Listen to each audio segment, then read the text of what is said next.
दोस्तों आज हम देखने वाले हैं कि हम किस तरीके से घर बैठे अपने नए वोटर आईडी कार्ड के लिए अप्लाई कर सकते हैं। क्योंकि अगर आपकी उम्र जो है 18 साल की हो गई है या फिर आप उससे ज़्यादा के हैं और आपने अभी तक आपके वोटर आईडी कार्ड को नहीं बनाया है, तो आज की इस वीडियो में जो है मैं आपको बिल्कुल सिंपल वे में बताऊंगा कि आप किस तरीके से जो है अपने वोटर आईडी कार्ड के लिए अप्लाई कर सकते हैं। और वीडियो के अंदर मैं आपको ये भी समझाऊंगा कि कौन से डॉक्यूमेंट्स की आपको ज़रूरत पड़ने वाली है और उन डॉक्यूमेंट्स को जो है किस तरीके से आपको प्रिपेयर करके रखना है, जिससे कि आपको at the time of uploading that document आपको कोई भी इशू ना फेस करना पड़े और आप आसानी से आपके वोटर आईडी के एप्लीकेशन को फिल कर सके। तो फिलहाल हम ये देखते हैं कि हमें किस तरीके से हमारे वोटर आईडी कार्ड को अप्लाई करना है।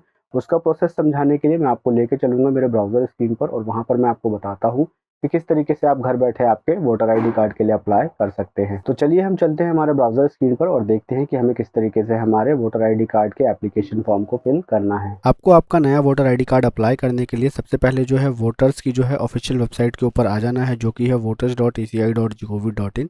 इस वेबसाइट पे आने के बाद आपको जो है यहाँ पर साइन अप करना होगा। साइन अप के लिए आपको यहाँ पे साइन अप का बटन दिख रहा होगा, इसके ऊपर आप क्लिक करेंगे। जैसे ही आप इसके ऊपर क्लिक करते हैं तो यहाँ पर आपको एक मोबाइल नंबर देना है, एक ईमेल एड्रेस देना है। ये कैप्चा जो शो हो रहा है इसको डालकर कंटिन्यू के ऊपर क्लिक करना है। ईमेल एड्रेस ध्यान रहे आपको ये ऑप्शनल है, आप डालना चाहे तो डाल सकते हैं, अदरवाइज आप इसको स्किप भी कर सकते हैं। हमारे केस में हम इस इन्फॉर्मेशन को फिल करते हैं और उसके बाद जो है आगे का प्रोसेस आपको समझाते हैं। डिटेल्स को एंटर करने के बाद जैसे ही आप कंटिन्यू के ऊपर क्लिक करेंगे तो जो है आपको यहाँ पर फर्स्ट नेम, लास्ट नेम और एक पासवर्ड क्रिएट करने के लिए कहा जाएगा। पासवर्ड में जो है आप capital letter, small letter, special character और न्यूमेरिक्स का कॉम्बिनेशन को रख सकते हैं। आपके एग्जाम्पल के लिए मैं आपको बता दूं, जैसे कि आप आपका पासवर्ड जो है ABC@123 करके भी बना सकते हैं। यहाँ पर हमारा कैपिटल लेटर हो गया, स्मॉल लेटर हो गया, स्पेशल कैरेक्टर हो गया और न्यूमेरिक्स भी हो गया। तो इन सभी के कॉम्बिनेशन से आपको पासवर्ड क्रिएट कर लेना है। उसके बाद यहाँ पर रिक्वेस्ट ओटीपी का बटन आपको दिखेगा, इसके ऊपर आपको क्लिक करना है। जैसे ही आप रिक्वेस्ट ओटीपी के ऊपर क्लिक करेंगे तो जो है आपके रजिस्टर्ड मोबाइल नंबर पर एक ओटीपी भेजा जाएगा, जो भी नंबर आपने जो है इस पर डाला है। अगर आपने ईमेल आईडी दी होगी तो ईमेल आईडी पर भी आपको ओटीपी भेजा जाता है। तो हमने हमारे केस में ईमेल आईडी के सेक्शन को स्किप किया है, ईमेल आईडी नहीं डाली है, तो हमारे मोबाइल नंबर पर ओटीपी भेजा गया है। इस मोबाइल नंबर पर जो ओटीपी हमें भेजा गया है उसको हम यहाँ एंटर करेंगे और वेरीफाई के ऊपर क्लिक करेंगे। जैसे ही हम वेरीफाई के ऊपर क्लिक करते हैं तो आपको यहाँ पर जो है एक लॉगिन का जो है मैसेज शो होगा। यहाँ आप देख पा रहे होंगे, you are successfully sign up, kindly log in with your new credentials, यानी कि हम जो है इस पोर्टल के ऊपर साइन अप हो गए। अब हमें लॉगिन करने के लिए कहा जा रहा है, तो लॉगिन के ऊपर क्लिक करेंगे। यहाँ पर हम हमारा रजिस्टर्ड मोबाइल नंबर को डालेंगे, जो पासवर्ड हमने बनाया है उसको डालेंगे। इस कैप्चा को यहाँ पर एंटर करके रिक्वेस्ट ओटीपी के ऊपर क्लिक करेंगे। ओटीपी डालने के बाद सिंपली वेरीफाई एंड लॉगिन के ऊपर क्लिक करेंगे। जैसे ही हम वेरीफाई एंड लॉगिन के ऊपर क्लिक करते हैं तो हम इलेक्शन कमीशन ऑफ इंडिया के ऑफिशियल डैशबोर्ड के ऊपर रिडायरेक्ट हो जाते हैं। अब जो है यहाँ पर आपको आपका नया वोटर आईडी कार्ड अप्लाई करने के लिए यहाँ पे दिख रहा होगा फिल फॉर्म 6 का ऑप्शन। नए वोटर आईडी कार्ड बनाने के लिए हमें फॉर्म नंबर 6 को फिल करना होता है, तो सिंपली हम इसके ऊपर क्लिक करेंगे। तो जैसे ही हम इसके ऊपर क्लिक करते हैं तो फॉर्म 6 हमारे सामने ओपन होकर के आ जाएगा। यहाँ आप देख पा रहे होंगे फॉर्म 6 है ये, और ये जो है application form for new voters के लिए है। नए वोटर आईडी कार्ड बनाने के लिए एप्लीकेशन फॉर्म है। इसके अंदर जो है आपको ए से लेकर के यहाँ एल तक सेक्शन आपको फिल करने होते हैं। लास्ट में आपको कैप्चा फिल करके जो है प्रीव्यू और सबमिट करके आपके फॉर्म को देखना होता है। उसके बाद फाइनल सबमिट होता है। तो फटाफट से जो है मैं इस फॉर्म को आपको फिल करके जो है कंप्लीट बताता हूँ। सबसे पहले ए सेक्शन में जो है आपको आपकी स्टेट और असेंबली चुननी होती है, यानी कि यहाँ से सबसे पहले आप आपका स्टेट और डिस्ट्रिक्ट चुनेंगे। उसके बाद आपकी जो असेंबली कॉन्स्टिट्यूंसी पड़ती है उसको आप चूज़ करेंगे। आपको अगर नहीं मालूम है असेंबली कॉन्स्टिट्यूंसी किस तरीके से चूज़ करते हैं, तो जो है इससे पहले मेरी एक वोटर आईडी की वीडियो है, उसके अंदर मैंने डिटेल में बताया हुआ है। अगर मैं आपको यहाँ पे समझाने लगूंगा कि किस तरीके से आपको आपकी असेंबली कॉन्स्टिट्यूंसी चूज़ करनी है, तो ये वीडियो काफ़ी ज़्यादा लंबी हो सकती है। तो इसीलिए अगर आप इन चीज़ों को समझना चाहते हैं तो वहाँ से जाकर के उसको वॉच कर लीजिएगा। आपको आपकी असेंबली कॉन्स्टिट्यूंसी किस तरीके से चूज़ करनी है, और इसको चूज़ करने का सबसे बेस्ट मेथड है, आपके घर में अगर किसी का वोटर आईडी कार्ड बना हुआ है तो उसमें से देख करके आप चूज़ कर सकते हैं, या फिर आप किसी आपके एरिया के बड़े बुजुर्ग से पता कर सकते हैं कि आपके एरिया की असेंबली कौन सी लगती है, या फिर जो है आप आपके गूगल में जा करके सिंपली सर्च कर सकते हैं। आपका जो भी एरिया हो उस एरिया को डालेंगे। आपको सिंपली गूगल में टाइप करना है असेंबली कंस्टिट्यूंसी ऑफ, अगर आप बदरपुर में रहते हैं तो बदरपुर डालेंगे, अगर आप जो है देहरादून में रहते हैं तो देहरादून डालेंगे। आपको जो है आपके एरिया की असेंबली कंस्टिट्यूंसी दिख जाएगी। ठीक है, एक शॉर्ट में मैं आपको इसी तरीके से समझा सकता हूँ। बाकी आपको डिटेल वीडियो देखना हो तो जो है उसका लिंक मैं यहाँ आई बटन में दे दूंगा, वहाँ से जाकर के आप समझ लीजिएगा कि आपको आपकी असेंबली कंस्टिट्यूंसी किस तरीके से चूज़ करनी है। उसके बाद जो है जब आप इन चीज़ों को चूज़ कर लेंगे, यहाँ नेक्स्ट का बटन इनेबल हो जाएगा, इसके ऊपर आपको क्लिक करना होगा। उसके बाद जो है यहाँ पर आपको आपका नाम डालना होगा, जो भी आपका जो है फर्स्ट नेम और मिडिल नेम हो। उसके बाद जो आपका सरनेम हो उसे डालेंगे। तो जो भी चीज़ें आप यहाँ डालेंगे वो यहाँ हिंदी में आपको शो होती रहेगी। उसके बाद यहाँ पे आपको आपकी पासपोर्ट साइज़ फ़ोटोग्राफ डालनी होगी। उसके बाद यहाँ पे नेक्स्ट के ऊपर आपको क्लिक करना होगा।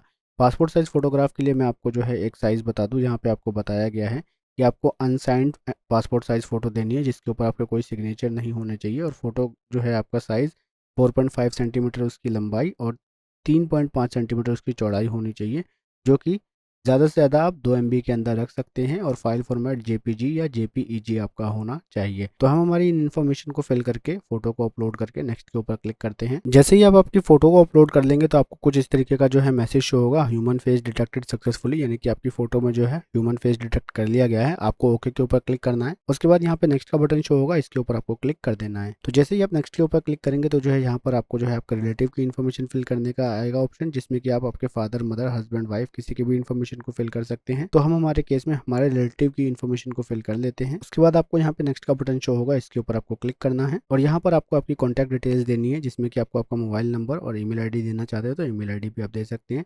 तो हमारे केस में हमारा मोबाइल नंबर इंटर करते हैं। कॉन्टैक्ट डिटेल्स को इंटर करने के बाद आपको यहाँ पे नेक्स्ट का बटन शो होगा, इसके ऊपर आपको क्लिक करना है। उसके बाद जो है आपको यहाँ पर आपके आधार की इन्फॉर्मेशन को फिल करना होगा। तो यहाँ पे ई सेक्शन में आपको आधार नंबर को चूज़ कर लेना है।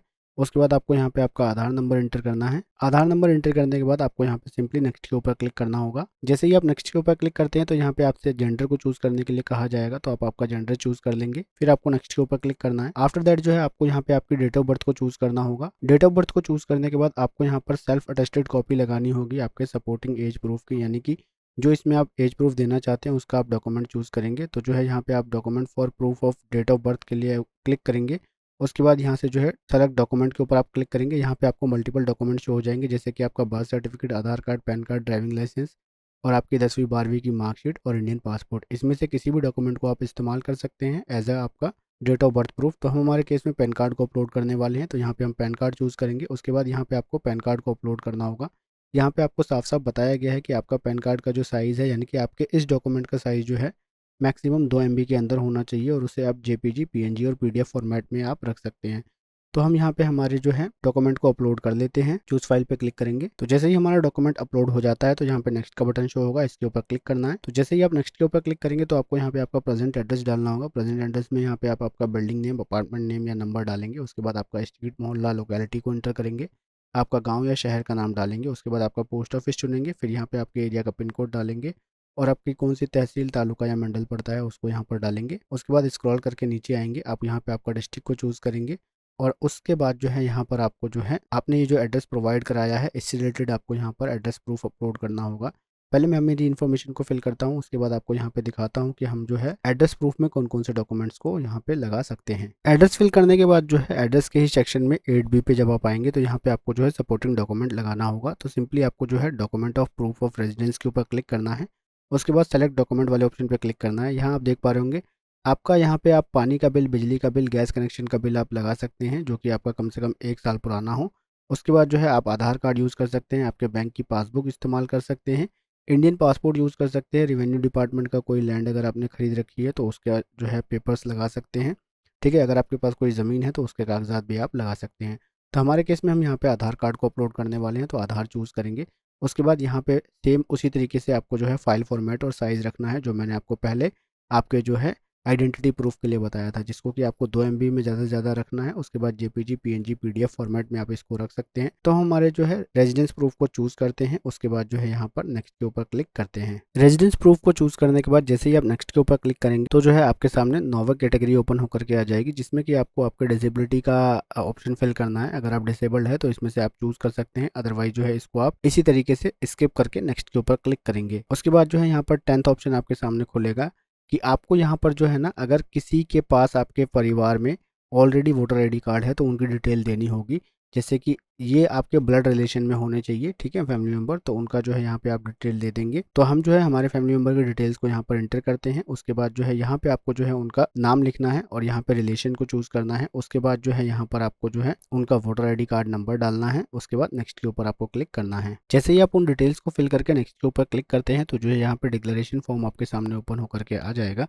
और यहाँ पर जो है आपको ध्यान देने की बात यह है कि यहाँ पर आपको जो है आपका विलेज टाउन लिखना है, यानी कि जहाँ पर आपका जो है जन्म हुआ। उसके बाद जो है यहाँ पर आपका उसका स्टेट चूज़ करना है, डिस्ट्रिक्ट चूज़ करना है, और आपको यहाँ पर बताना है कि आपने जो ऊपर एड्रेस मेंशन किया है उस एड्रेस पे आप कितने सालों से रह रहे हैं। उसके बाद जो है फॉर्म को नीचे स्क्रॉल करके आएंगे और यहाँ पर जो है आप आपकी प्लेस लिखेंगे, जिस किसी भी पर्टिकुलर प्लेस से जो है आप इस फॉर्म को फिल कर रहे हैं। उसके बाद यहाँ पे नेक्स्ट का ऑप्शन दिखेगा, आपको इसके ऊपर क्लिक करना है। उन डिटेल्स को फिल करके जैसे ही आप नेक्स्ट के ऊपर क्लिक करते हैं तो यहाँ पर आपको जो है कैप्चा दिखेगा, इस कैप्चे को आपको इंटर करना होगा। और कैप्चा को इंटर करने से पहले जो है मैं आपको बता दूं, इस फॉर्म को जो है हम काफ़ी टाइम से फिल कर रहे होते हैं, तो कई बार ऐसा होता है ये कैप्चा हमारा लेता नहीं है। तो जो है यहाँ पे आपको इस कैप्चा को रिलोड कर लेना है और उसके बाद जो है ये कैप्चा जो शो हो रहा है इसको डालना है।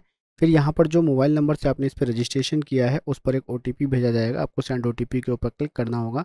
उस ओटीपी को आपको यहाँ एंटर करना होगा। उसके बाद प्रीव्यू एंड सबमिट के ऊपर आपको क्लिक करना होगा। ओटीपी को एंटर करने के बाद जैसे ही आप प्रीव्यू एंड सबमिट के ऊपर क्लिक करेंगे तो इस तरीके से जो है आपको आपके फॉर्म का प्रीव्यू शो हो जाएगा। आपको बस इसे स्क्रॉल करके नीचे एक बार अच्छे तरीके से आपकी डिटेल्स को वेरीफाई कर लेना है। आपको अच्छे तरीके से देखना है अपने आपका नाम, आपके फादर का नाम और बाकी डिटेल्स जो है जैसे कि आपका डेट ऑफ बर्थ, उन तमाम चीज़ों को अच्छे से सही से फिल किया हो। उन चीज़ों को अच्छी तरीके से चेक करने के बाद यहाँ पर नीचे आपको सबमिट का बटन दिखेगा, इसके ऊपर आपको क्लिक करना है। और अगर आपको लगता है कि आपकी कोई डिटेल गलत है तो जो है आप कीप एडिटिंग के ऊपर क्लिक करके जो है उन डिटेल्स को एडिट करके भी दोबारा करेक्शन कर सकते हैं। तो हमारे केस में सभी चीज़ें सही है, हम सबमिट के ऊपर क्लिक करेंगे। तो जैसे ही हम सबमिट के ऊपर क्लिक करते हैं तो हमसे पूछा जाता है क्या आप इस फॉर्म को हकीकत में सबमिट करना चाहते हैं, तो आपको यस के ऊपर क्लिक करना है। जैसे ही आप यस के ऊपर क्लिक करेंगे तो जो है आपको कुछ इस तरीके से आपका एक एक्नॉलेजमेंट नंबर मिल जाएगा। इसे आप डाउनलोड करके जो है अपने पास रख सकते हैं, जिससे कि आपको जो है फ्यूचर में आप आसानी से जो है इस एक्नॉलेजमेंट नंबर के थ्रू जो है आपके एप्लीकेशन को ट्रैक कर पाएँ। क्योंकि इसी एक्नॉलेजमेंट नंबर से आपको पता चलता है कि आपका वोटर आईडी कार्ड का स्टेटस क्या है, वो बना है कि नहीं बना है, उसको बीएलओ अपॉइंट हुआ है कि नहीं हुआ है। कभी कदार ऐसा होता है कि हमें जो है हमारा वोटर आईडी कार्ड बन जाता है और उसका ईपिक नंबर भी हमें जनरेट हो जाता है। तो जो है उस ईपीआईसी नंबर से जो है आप आपके वोटर आईडी कार्ड को ईजिली डाउनलोड करके निकाल सकते हैं और उसका इस्तेमाल कहीं भी जो है आप कर सकते हैं। और आपके जो है वोटर आईडी कार्ड को बनने के बाद में वो जो है आपको डिलीवर कुछ दिन में कर दिया जाता है। तो जो है अगर आपको ये देखना हो कि किस तरीके से आप इस पर्टिकुलर जो है एक्नॉलेजमेंट नंबर के थ्रू आपके वोटर आईडी कार्ड को ट्रैक कर सकें या फिर उसे डाउनलोड कर सकें, तो उसके ऊपर मैंने एक वीडियो बना रखा है डेडिकेटेड। उस वीडियो का जो है लिंक मैं यहाँ आपको आई बटन में दे दूँगा और मेरे वीडियो के डिस्क्रिप्शन बॉक्स में भी आपको उस वीडियो को मैं प्रोवाइड करा दूँगा। वहाँ से जाकर के उस वीडियो को आप वॉच कर लीजिएगा और आप आसानी से समझ पाएंगे कि किस तरीके से आपको आपके इस एक्नॉलेजमेंट नंबर के थ्रू आपके वोटर आईडी कार्ड के स्टेटस को ट्रैक करना है और अगर वो बन गया है तो उसे डाउनलोड करना है। तो आज की इस वीडियो में इतना ही। आई होप मैं आप लोगों को अच्छे से और डिटेल में समझा पाया हूँ कि आप किस तरीके से घर बैठे आपके नए वोटर आईडी कार्ड के लिए अप्लाई कर सकते हैं। तो वीडियो अगर आपको पसंद आई है तो वीडियो को लाइक करके मेरे चैनल को सब्सक्राइब कीजिएगा। आपकी कोई भी क्वेरी हो तो कमेंट सेक्शन में मुझसे कमेंट करके पूछ सकते हैं। फिलहाल इस वीडियो में इतना ही। Thanks for watching guys.